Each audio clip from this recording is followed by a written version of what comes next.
아돌프 히틀러는 그 평범한 세관원의 아들로 태어나서 화가를 이제 꿈꾸며 상업 미술을 하다가 이 나치당의 전신인 독일 노동당에 들어가서 정치 활동을 시작했습니다. 그는 점점 정치 경력을 쌓아가고 세력을 키워서 1933년 독일 총리가 되고 1939년 폴란드를 침공하면서 세계 2차 대전을 일으키고 총지휘를 하게 됩니다. 독일군은 이제 프랑스를 침공하여 승리하고 영국을 제외한 유럽 대륙 전역을 이제 정복을 하는데 성공을 합니다. 히틀러는 이제 홀로코스트, 즉 유대인 600만 명을 학살하는 계획을 세우고 이제 실행도 이제 합니다. 그런데 이 소련 침공의 실패와 연합군 노르망디 상륙 작전으로 독일군은 계속 밀리다가 1945년 5월 8일 연합군에게 항복하게 됩니다. 히틀러는 이제 독일군의 패망이 짙어지던 4월 30일 부인인 에바 브라운과 이제 결혼식을 올리고 40시간 후에 곤충으로 자살하고 부인인 에바 브라운은 독약을 마셨다고 합니다. 두 사람의 시신은 그 소련군의 폭탄이 떨어지는 가운데 총리 관저 마당에서 화장이 되었습니다. 스탈린은 그 소련을 30년 동안 철권 통치를 하면서 자국민 수천만 명을 숙청을 했습니다. 그는 암살의 위협을 항상 두려웠기 때문에 자기 침실을 4곳을 두고 어디에 이렇게 자는지 그런 걸 아무에게도 알리지 않았다고 합니다. 그는 평상시에 새벽까지 술을 마시고 이제 침실로 가기 전에 자기가 일어날 때까지 깨우지 말라고 이렇게 했다고 해요. 그래서 스탈린이 죽는 날도 새벽까지 이제 술을 마시고 침실에 들어갔는데 오후까지도 이제 깨어나지 않았지만 그 자기를 깨우지 말라고 했기 때문에 밤 10시가 되어서 이제 침실에 들어가 봤더니 이미 숨진 상태였다고 합니다. 약한 독재자들은 그들이 살아있을 동안에 세계와 온 나라를 떨게 만들었지만 그들의 최후는 너무나 비참하고 이제 허망했습니다. 이사야 14장은 이 바벨론 왕의 몰락을 조롱하는 시입니다. 4개의 연으로 이루어졌는데 첫째 연은 바벨론 왕의 그 멸망에 대한 온 땅의 반응을 다루고, 이 두 번째 연은 지하 세계의 반응을 다루고, 세 번째 연은 하늘의 관점에서 다루고, 이 네 번째 연은 이 바벨론 왕과 먼저 죽은 왕들과 비교를 이제 하는 겁니다. 이 첫째 연과 둘째 연은 지난 시간에 살펴봤고 셋째 연과 넷째 연을 이 시간에 살펴보겠습니다. 오늘 말씀을 통해서 이 교만이 어떤 것이고 또 교만한 자들의 최후가 어떻게 되고 세상의 교만한 자를 어떻게 바라봐야 되고 우리 자신이 교만하지 않나 돌아보고 겸손을 회복해서 하나님의 모든 축복을 누리게 되시기를 바랍니다. 먼저 그 세 번째 연인 하늘의 관점에서 이 바벨론 왕의 몰락을 살펴보겠습니다. 12절부터 15절까지인데 먼저 12절을 읽겠습니다. 너 아침의 아들 계명성이여 어찌 그리 하늘에서 떨어졌으며 너 열국을 엎은 자여 어찌 그리 땅에 찍혔는고. 이 계명성은 새벽별 모닝스타 이고 이 선구자 곧 이제 새 시대를 여는 존재를 말합니다. 바벨론 왕이 이제 모닝스타, 곧 새 시대를 여는 선구자라는 거예요. 그가 전쟁만 잘하는 것이 아니라 새로운 문화를 시작을 했고 새로운 시대를 열었습니다. 그래서 세계 많은 나라들과 백성들이 그에게 기대를 하고 주목했습니다. 그런데 이 모닝스타가 하늘에서 떨어졌어요. 하늘에서 유성이 떨어져 흔적도 없이 사라지듯이 바벨론 왕이 그렇게 되었다는 겁니다. 너 열국의 엎은 자여 하는데 수많은 나라를 정복한 자라는 거죠. 그런데 그가 어떻게 됐습니까? 어찌 그리 땅에 찍혔는고 하는데 이 메시지 성경 이 부분을 보면 진흙벌에 얼굴이 처박혔다는 겁니다. 열국을 다 정복했는데 그 얼굴이 진흙탕에 처박혀 버렸다는 거예요. 이 모닝스타 선구자이고 많은 나라를 정복한 영웅인데 왜 이렇게 처참하게 무너지고 망했습니까? 선구자이거나 정복자이기 때문에 이렇게 망하게 된 게 아니라는 거예요. 많은 나라를 정복했기 때문에 꼭 이렇게 된 게 아니라는 겁니다. 그러면 그 이유가 뭡니까? 13절 14절에 이유가 나와 있습니다. 한 절씩 교독 읽겠습니다. 내가 내 마음에 이르기를 내가 하늘에 올라 하나님의 묵별 위에 내 자리를 높이리라. 내가 북극 지폐의 산 위에 앉으리라.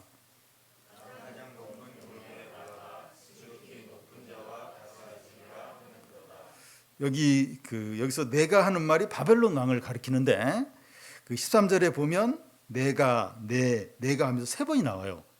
그리고 14절에서는 한글 성경에 나와 있지 않지만 그 영어 성경에 보면 내가 가장 높은 구름에 올라가 내가 지극히 높은 자와 같아진다고 이제 이렇게 되어 있습니다. 그러니까 이 14절에도 내가가 두 번 나오는 거예요.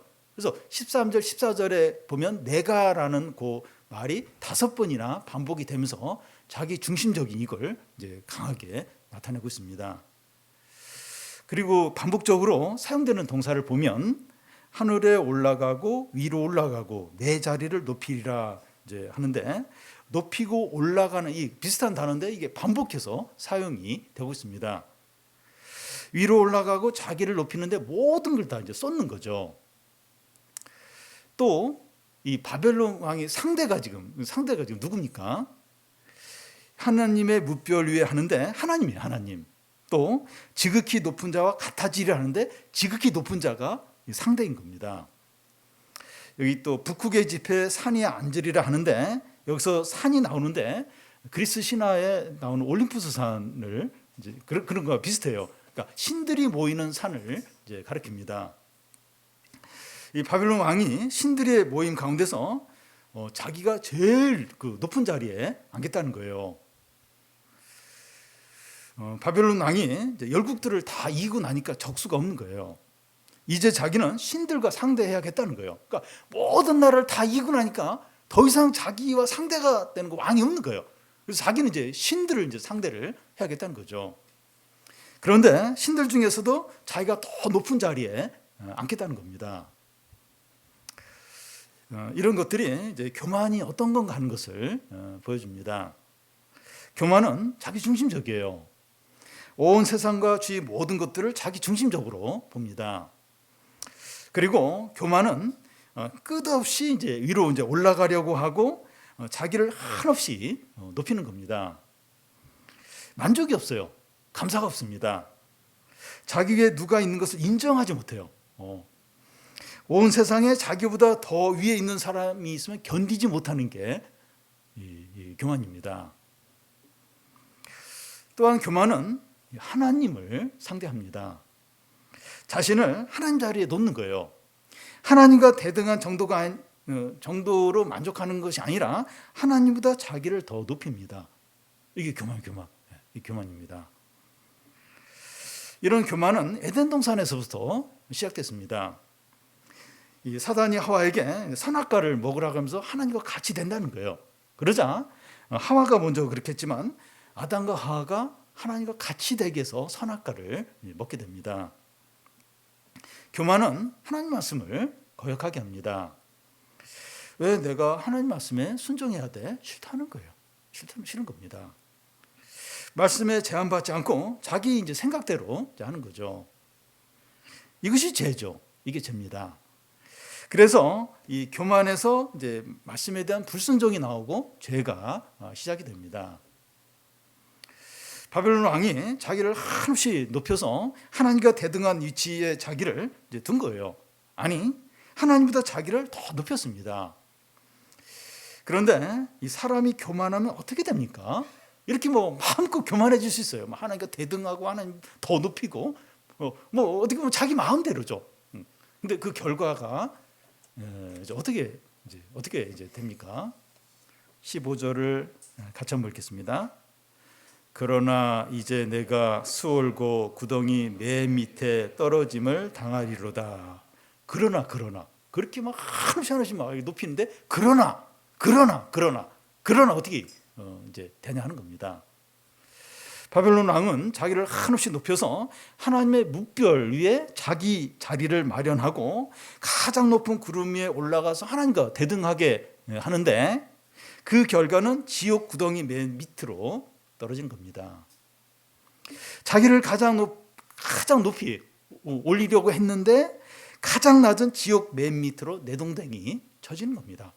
자기는 끝까지 제일 높였어요.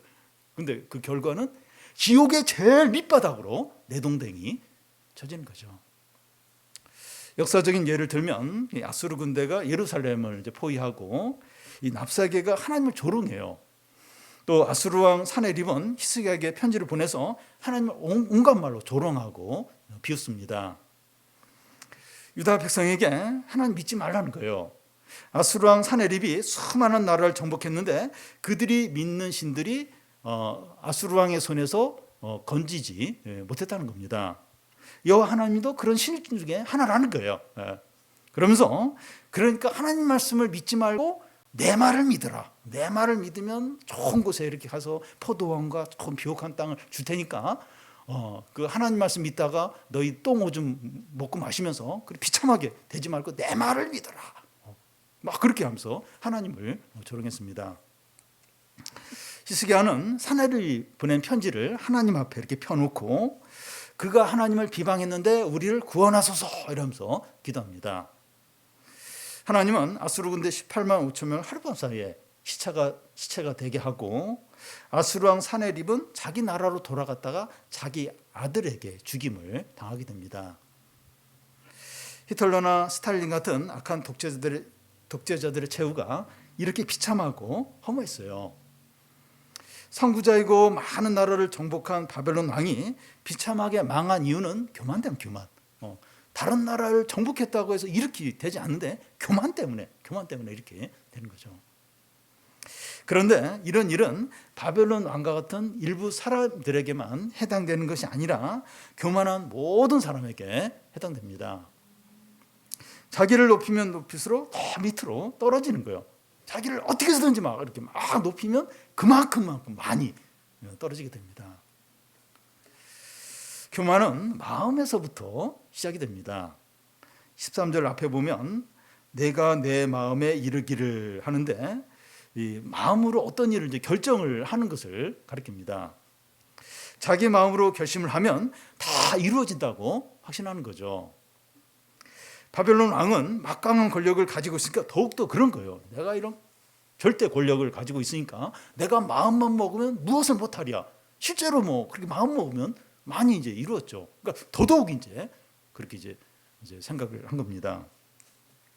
그를 지극히 높여서 하나님과 이제 대등한 그 자리에 두면 그런 존재가 되는 줄로 확신한 거죠. 그런데 그 결과는 그 지옥의 제일 바닥으로 내동댕이 쳐진 겁니다. 그러니까 다니엘서 4장인가요? 그 느부갓네살 왕 보면 뭐 궁전을 이렇게 막 그렇게 거닐면서 그렇게 막 교만하게 됐다가 7년 반 동안 그 짐승처럼 그렇게 비참한 그런 삶을 살게 되는데 그 마음만 먹으면 다 이제 할 수 있다 이제 그렇게 생각을 하는데 그냥 제일 밑바닥으로 내동댕이 쳐진 거죠. 자기 마음으로 어떤 계획을 세우면 그대로 될 줄로 확신하며 기뻐하는 사람들의 예를 성경에서 이제 좀 볼 수 있는데요. 어리석은 부자 비유를 보면 어떤 사람이 풍년이 크게 들자 수확물을 이제 그 보관할 큰 창고를 지을 계획을 세우고 내 영혼아 기뻐하라 여러 해 동안 먹고 마시고 즐기자 이렇게 이제 좋아합니다. 그날 밤에 하나님께서 그를 찾아오셔서 오늘 밤에 너의 생명을 내가 가져가려고 하는데 그러면 그 많은 수확물은 누구 것이 되겠느냐 말씀합니다. 부자는 많은 수확물을 보면서 너무 교만해졌어요. 너무 교만해져서 수확물도 자기 것이고 미래의 일들도 자기가 마음먹은 대로 다 될 것이라고 그렇게 생각을 했는데 자기 생명마저 자기 게 아닌 거예요. 그냥 그거 가져가 버리면 이제 끝나는 그런 존재인 거죠. 야고보서 4장에 보면 어떤 사람이 어느 도시에 가서 1년 동안 장사를 해서 얼마를 벌겠다고 해서 호언장담을 해요. 아마 교인으로 생각이 되는데 그러니까 교회에서 막 그런 얘기는 내가 가서 장사를 해서 얼마를 벌고 막 하면서 막 자랑을 이제 했습니다. 그런데 사람은 내일 일을 알지 못하는 안개와 같고 티끌 같은 존재라는 거죠. 하나님이 은혜를 주시면 하루를 살고 이 일 저 일을 할 것이라고 해야 한다는 겁니다. 아침에 이렇게 일어났을 때 생명이 있으면 하루 사는 거예요. 생명이 가져가 버리시면 이걸 끝나는 거죠. 하나님이 이제 허락하시면 이 일도 하고 저 일도 하고 뭐 이렇게 뭐 어떤 사업도 하고 어떤 계획도 하고 또 이렇게 누구도 만나고 그렇게 하는 것이지 자기가 마음 먹는다고 해서 다 뭐 할 수 있는 그런 존재가 아니라는 거죠. 그러면 어떻게 하는 것이 지혜이고 어떻게 하는 게 믿음입니까? 예수님을 본받는 겁니다. 예수님은 어떻게 했습니까? 빌립보서 2장에 보면 예수님은 자기를 비워 종의 형체를 가지사 사람이 되셨고 자기를 낮추셔서 죽기까지 복종하시고 십자가에 죽으셨습니다. 그러니까 우리가 믿는 예수님이 그렇게 하셨어요. 근데 그 하나님이 어떻게 하셨죠? 그 예수님을 지극히 높여서 모든 이름이 그 앞에 무릎을 꿇게 하셨습니다. 예수님은 한없이 자기를 낮췄어요. 근데 하나님은 예수님을 한없이 높이셨습니다. 마태복음 18장에 보면 이 제자들이 누가 천국에서 제일 크냐고 예수님께 묻자 어린아이같이 자기를 낮추는 사람이 천국에서 제일 큰 자라고 했습니다. 또 다른 곳에서 보면 그 모든 사람을 섬기는 자가 가장 큰 자라고 했습니다. 그러니까 이 천국은 이렇게 물구나무를 쓰면 정확해요. 그러니까 거꾸로 모든 사람을 섬기는 자가 가장 큰 자고 이렇게 자기를 이제 높이는 자는 이제 제일 이제 낮은 자가 되는 거죠. 그래서 야고보서에 보면 그 하나님 앞에서 자기를 낮추라 그러면 주님이 그를 높인다고 하십니다. 그래서 이 잔치집에 가면 상석에 앉지 말고 말석에 앉으라는 거예요. 그 상석에 앉았다가 주인이 와서 당신은 이 자리가 아니라 저 아래쪽이라고 말석으로 이렇게 안내를 하면 얼마나 부끄럽겠느냐. 근데 가서 말석에 앉는 거 제일 끝자리에 앉는 거. 주인이 와서 당신 자리는 여기가 아니라 상석이 여기 자리라고. 그럴 때 이제 영광을 이제 받는다는 거죠. 자기를 스스로 높이지 말라는 겁니다. 예수님처럼 자기를 낮출 때 하나님이 높이신다는 거예요. 우리는 이제 자꾸 자신을 낮추는 거예요. 그러면 이제 하나님이 이제 높인다는 겁니다. 우리가 믿음으로 자기를 낮출수록 주님이 우리를 한없이 높이십니다. 그러니까 비굴한 거하고 겸손하고 달라요.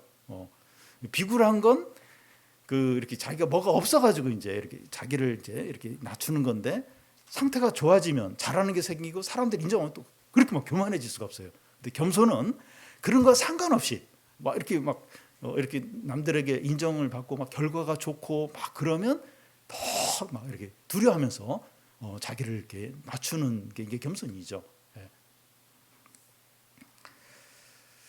그리고 이 자기 중심적이 되지 말라는 겁니다. 요즘은 이제 자기 생각과 자기 행복과 자기 선택이 종교처럼 여겨지는 그런 시대입니다. 그러니까 자기 어떤 판단 선택을 존중해 줘야 돼. 그걸 이제 뭐 어떤 이렇게 법이나 어떤 다른 사람의 어떤 다수의 의견에 따라서 그걸 이렇게 무시하면 큰일 납니다. 이렇게 다 존중해 줘야 되는 그런 이제 시대입니다. 그런데 하나님 앞에서나 이 다른 사람의 유익과 충돌이 될 때 그럴 때는 그걸 내려놔야 되죠. 포기를 해야 됩니다. 그게 이제 믿음이죠. 하나님 앞에서 자신의 어떤 행복이나 자신의 생각이나 선택을 내려놔야 되죠. 그리고 다른 사람과 어떤 이렇게 충돌이 어떤 유익에 충돌이 될 때는 좀 내가 이제 내려놓고 포기하고 그게 이제 지혜고 믿음이죠. 이제 그럴 때 이제 하나님이 높이시죠. 풍성하게 채워주십니다. 다음은 그 네 번째 연인데 이미 죽은 왕들과 솔로몬 왕을 바벨론 왕을 비교하는 겁니다. 16절에서 21절인데 먼저 16절, 17절을 한 절씩 교대로 읽겠습니다. 너를 보는 이가 주목하여 너를 자세히 살펴보며 말하기를 이 사람이 땅을 진동시키며 열국을 놀라게 하며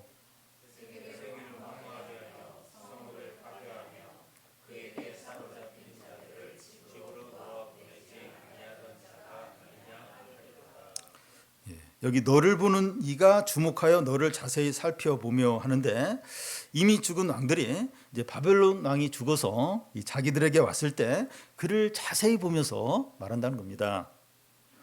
그들이 바벨론 왕이 살아있을 때 어떤 왕이었다고 이렇게 말하는가 하면, 땅을 진동시키고 열국을 놀라게 하고 세계를 황무하게 하고 성읍들을 파괴하고 사로잡힌 포로들을 이렇게 돌려보내지 않고 이렇게 학대했던 자라는 거예요. 현존하는 국가 지도자들 중에서 이 바벨론 왕과 제일 유사한 사람을 한 명 고른다면 러시아 푸틴이라고 생각됩니다. 푸틴은 24년 동안 러시아의 최고 통치자로서 이제 통치를 하고 있습니다. 푸틴이 통치하기 전에 이제 러시아는 소련으로부터 붕괴된 지 얼마 되지 않아서 혼란스럽고 가난하고 약했습니다.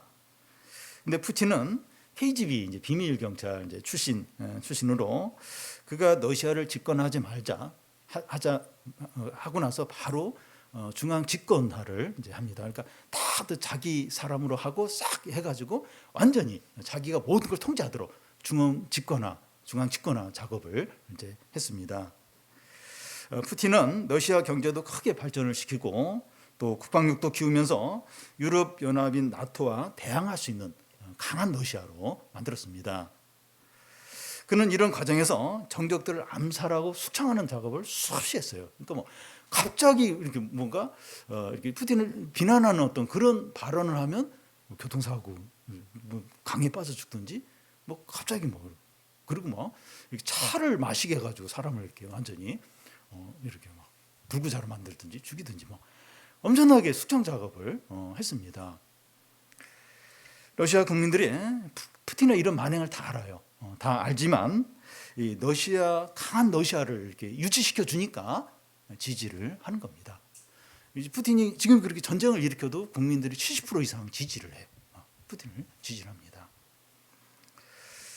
이번에 이제 바그너 그룹 수장인 프리고진이 이제 반역을 해서 푸틴의 23년 이 철권 통치가 큰 위기를 맞을 뻔했습니다. 이번 일로 이 푸틴의 리더십이 이제 금이 이제 가긴 했지만, 그는 앞으로 한동안 우크라이나 전쟁을 비롯해서 악한 일을 더 많이 계속해서 좀 할 겁니다.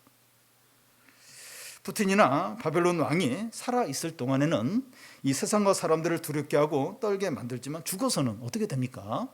그러니까 살아 있을 때는 그래요. 근데 죽는다는 거예요. 다 죽는데 죽어서는 어떻게 됩니까? 18절에서 21절까지 한 절씩 교독 읽겠습니다. 열방의 모든 왕들은 모두 각각 자기 집에서 영광 중에 작업 많은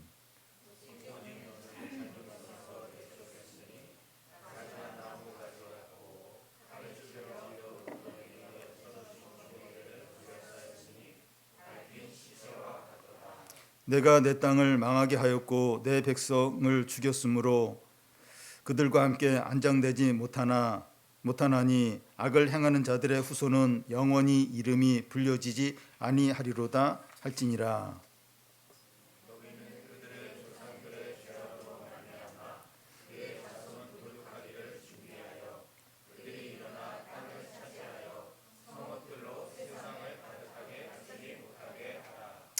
세 가지를 말하는데, 첫 번째는 무덤에도 묻히지 못한다는 겁니다.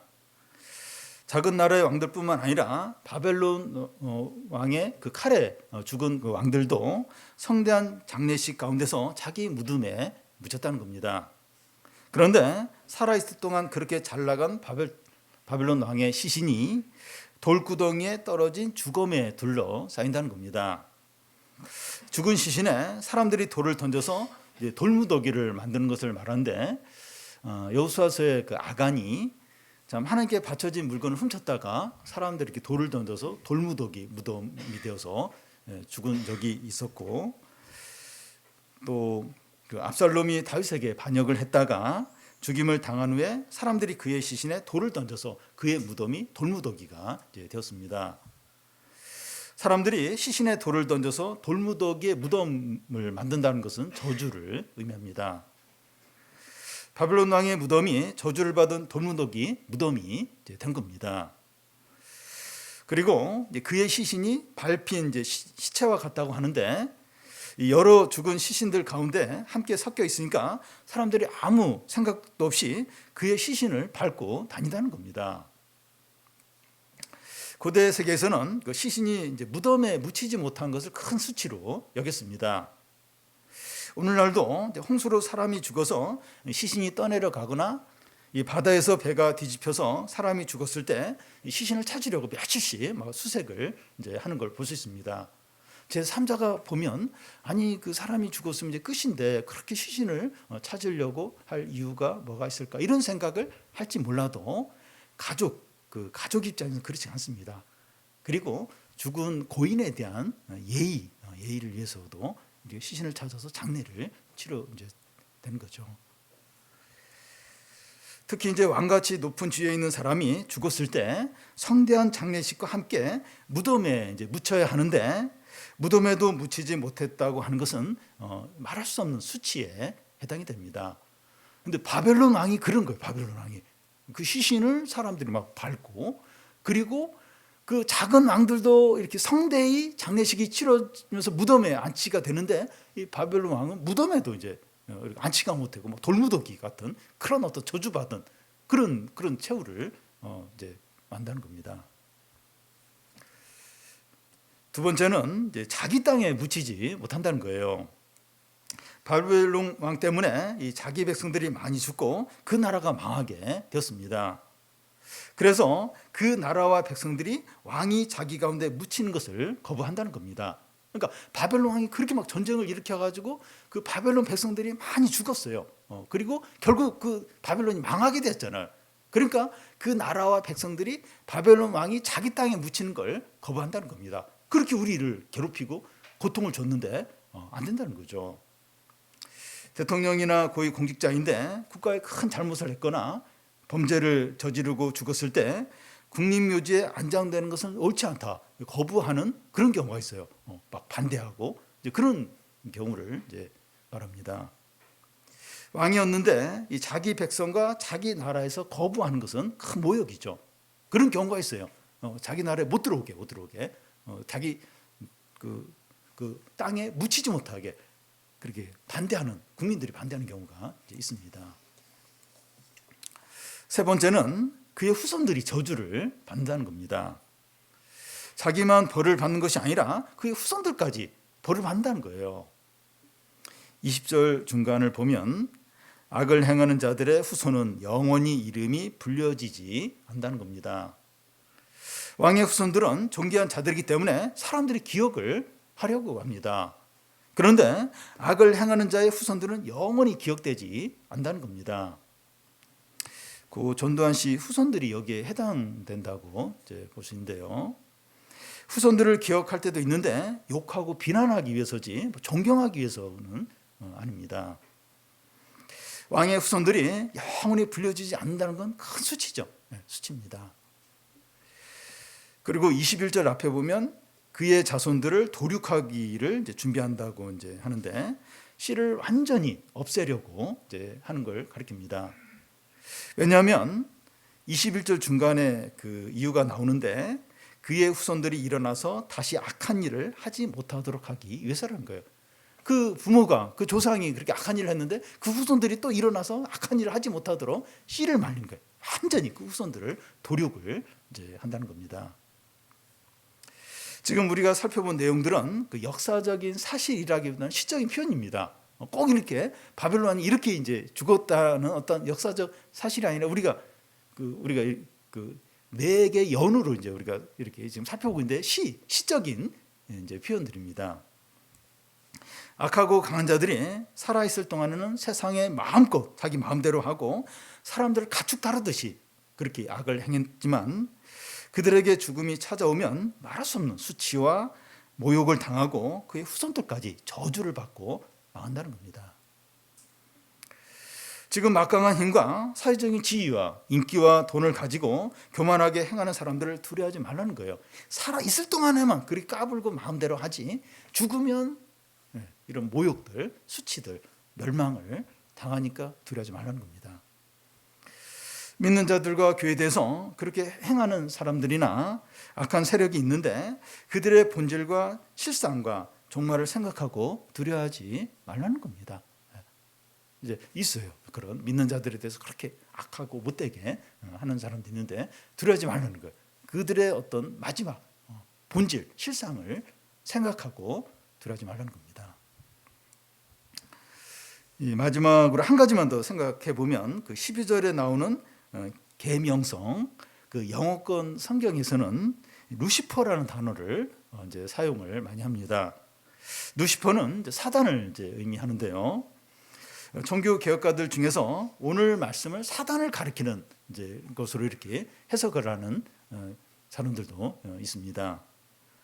이 계명성을 사단으로 볼 수 있다는 겁니다. 제자들이 전도 여행을 다녀온 후에 자신들이 귀신을 쫓아내고 또 병든 자들을 고쳤다고 예수님께 말하자 예수님은 사단이 하늘에서 이렇게 떨어지는 것을 봤다고 이런 말씀을 합니다.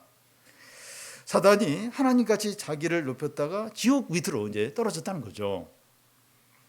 그런데 사단이 떨어지기 전에 이 계명성 모닝스타 새로운 시대의 선구자로 자기를 치장을 한다는 겁니다. 사단도 이 고린도서에 보면 강명한 천사로 자기를 나타내기 때문입니다. 이 사단이 광명의 천사, 선구자, 새 시대를 선구자처럼 자기를 이제 그렇게 치장을 하고 나타내는 거죠. 이번에 러시아 푸틴에게 반역한 바그너 그룹 아주 악하고 잔인한 그런 범죄 집단입니다. 아프리카에서 그러니까 이렇게 내란이 일어나고 또 뭐 반군 지원하고 그러니까 온갖 악한 짓을 이 푸틴을 대신해서 이렇게 한 그런 범죄 집단이죠. 그런데 자기 단체 이름을 바그너 그룹이라고 했어요.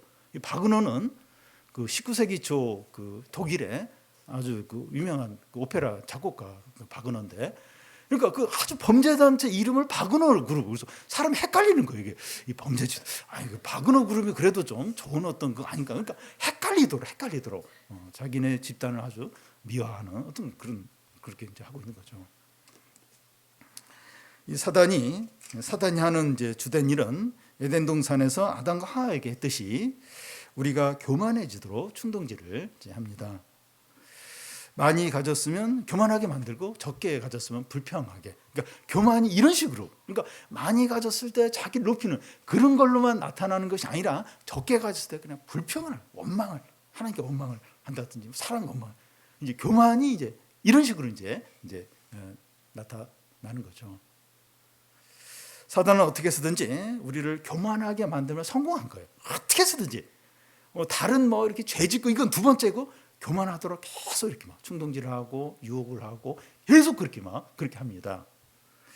교만한 상태에 있는 것이 가장 위험해요. 그러니까 구체적인 죄를 짓지 않았더라도 이 교만한 상태에 있는 게 얼마나 위험한지 모릅니다. 사단이 가지고 놀기에 너무나 좋은 상태. 사단이 하고 싶은 걸 마음껏 할 수 있는 게 교만한 상태에 있는. 반대로 겸손한 사람은 사단이 어떻게 할 수가 없어요. 이리 찔러 저리 찔러도 기도하고 아멘하고 회개하고 말씀 붙들고 이러니까 뭘 할 수가 없어요. 근데 교만한 사람은 너무 가지고 놀기가 쉬운 거예요. 사단이 하고 싶은 걸 모든 걸 다 할 수 있는 게 교만한 상태. 그러니까 이 교만한 상태가 얼마나 위험해. 나 구체적으로 죄진 거 아닌데, 화낸 거 아닌데, 무슨 죄 아니. 그렇게 하지 않았더라도 지금 교만한 상태에 있다. 얼마나 위험한지 모릅니다. 우리가 교만하면 말씀에 불순종하게 돼요. 죄를 짓게 되고 하나님으로부터 버림을 받게 되기 때문입니다. 교만은 우리가 빠지기 가장 쉽고 가장 큰 죄입니다. 그러니까 금방 이제 교만하기가 너무 쉬운 거예요. 너무 쉬워요. 그리고 너무나 이제 큰 죄입니다. 그래서 교만한 것을 가장 두려워해야 됩니다. 이게 교만한 이걸 가장, 왜냐면 여기서 금방 죄로 구체적인 너무나 쉽게 발전할 수 있기 때문에 교만한 걸 가장 두려워야 돼요. 우리와 하나님 관계를 돌아보고 우리 자신을 낮추고 하나님을 경외하고 주님께 기꺼이 제한 받으시기 바랍니다. 그리고 악하고 교만한 자들의 불신앙과 아까 교만한 자들의 이 본질과 이 종말을 생각하고 두려워하지 마시기 바래요. 그리고 그들을 부러워하지 마세요. 두려워하지도 말고 부러워하지도 말고. 우리가 겸손함으로 하나님 항상 우리와 함께 하셔서 모든 축복과 은혜를 누리시기를 바랍니다.